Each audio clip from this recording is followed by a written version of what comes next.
Saudara, beberapa waktu lalu calon wakil presiden nomor urut 1 Muhaimin Iskandar melontarkan isu Undang-Undang Ibu Kota Nusantara (IKN) akan dikaji ulang saat pasangannya terpilih nanti.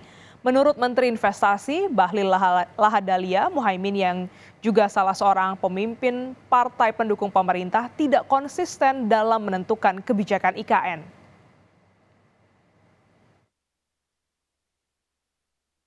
Menteri Investasi Bahlil Lahadalia mengingatkan PKB agar konsisten. Pasalnya, PKB merupakan salah satu partai politik yang menyetujui pemindahan ibu kota. Bahlil pun menekankan bahwa pembangunan IKN sudah diatur dalam undang-undang sehingga melanjutkan pembangunan IKN merupakan kewajiban. Beberapa waktu lalu, calon wakil presiden nomor urut 1 Muhaimin Iskandar melontarkan isu Undang-Undang Ibu Kota Nusantara IKN akan dikaji ulang. Konsisten. Ada calon presiden yang belum memimpin sudah mengatakan akan merubah kebijakan, bahkan akan mencabut undang-undang ibu kota negara Nusantara. Katanya menurut versi dia, ibu kota Nusantara yang ada di Kalimantan itu adalah bentuk bukan untuk mewujudkan pemerataan, tapi itu hanya untuk melahirkan ketidakadilan. Saya ingin menyampaikan kepada saudara-saudara, ini adalah pikiran sesat. Karena PKB adalah partai terdepan yang mendukung ibu kota Nusantara lewat pembuatan undang-undang itu. Dan harus diingat bahwa pembangunan ibu kota Nusantara adalah bentuk pemerataan pertumbuhan ekonomi. Namun demikian, kelanjutan pembangunan proyek IKN senilai Rp466 triliun hingga 2045 akan menggantungkan nasibnya kepada pemerintah pengganti Presiden Joko Widodo yang habis masa jabatannya 2024 mendatang. Tim Liputan Kompas TV. Saudara, proyek Ibu Kota Nusantara (IKN) menjadi salah satu pertanyaan terbesar yang kini ditujukan kepada calon presiden yang maju pada Pilpres 2024. 3 capres dan 3 cawapres akan bertarung dalam pemilihan presiden 2024, yakni ada Anies Baswedan, Muhaimin Iskandar, ada juga Prabowo Subianto dan Gibran Rakabuming Raka, dan yang pasangan ketiga Ganjar Pranowo dan Mahfud MD. Di tangan mereka, ya salah satu ketiga dari mereka inilah nanti yang menentukan nasib IKN sejak 2024 mendatang. Calon Presiden nomor urut 1 Anies Baswedan menilai pembangunan Ibu Kota Nusantara belum prioritas. Pembangunan fasilitas kesehatan seharusnya dirasakan seluruh rakyat Indonesia. Kalau pembangunan di IKN hanya dirasakan oleh aparat negara yang bekerja untuk negara. Sementara yang perlu kita lakukan adalah negara bekerja untuk rakyat. Anies juga bilang kita punya anggaran yang terbatas. Kita harus membuat skala prioritas. Ada persoalan yang lebih mendesak yang harus diselesaikan.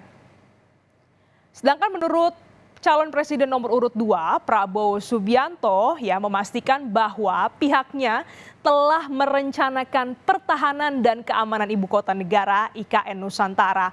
Prabowo mengatakan pemerintah telah memperhitungkan langkah antisipasi ancaman, baik serangan teritori dari darat, laut, udara, serta siber.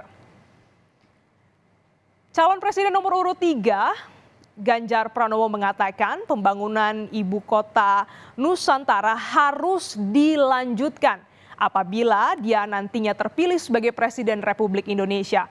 Menurut Ganjar, pembangunan IKN sudah tertuang dalam undang-undang sehingga jika tidak dilanjutkan akan menyalahi aturan.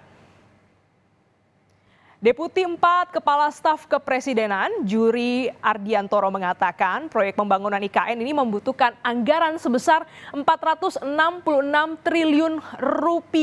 Ya, menurutnya skema pembiayaan IKN tidak akan seluruhnya bergantung kepada anggaran pendapatan dan belanja negara. Perkiraan kasarnya dari total dana sebesar Rp466 triliun yang dibutuhkan, pembiayaan dari APBN hanya sekitar 80 49,4 triliun rupiah. Lalu kerjasama pemerintah dengan badan usaha dan swasta 253,4 triliun rupiah, sementara BUMN dan BUMD sebesar 123,2 triliun rupiah. Menteri Investasi atau juga Kepala Badan Koordinasi Penanaman Modal Bahlil Lahadalia menegaskan bahwa sudah ada investor asing yang menyampaikan minatnya untuk masuk ke IKN. Hanya saja sesuai arahan Presiden Joko Widodo, investor lokal harus diutamakan terlebih dahulu masuk ke IKN sampai gelaran upacara HUT RI di tahun 2024. Dan tim pemenangan nasional Anies Baswedan Muhaimin Iskandar, Thomas Trikasi Lembong menyebut bahwa investor sudah sejak awal ragu untuk membiayai IKN. Hal itu ia ungkapkan untuk menanggapi pernyataan Menteri Investasi Bahlil Lahadalia yang dimana sebelumnya menyebutkan bahwa investor IKN mulai ragu karena salah satu capres tidak ingin melanjutkan IKN. Lembong sendiri merupakan mantan kepala BKPM pada periode pertama pemerintahan Joko Widodo. Saat ini ia tergabung dalam tim pemenangan pasangan calon Presiden Anies Baswedan dan Cawapres Muhaimin Iskandar. Dan saudara, progres pembangunan IKN hingga Agustus 2023 yaitu kurang lebih adalah fasilitas pemerintahan seperti Istana Negara, kantor pemerintahan sudah 27%. Rumah tapak jabatan menteri sekitar 22%, jalan tol untuk seksi 3A, 3B, 5A sekitar 40%, ada juga pembangunan bendungan kurang lebih sebesar 90%, dan fasilitas umum seperti rumah sakit, hotel, training center, baru proses peletakan batu pertama.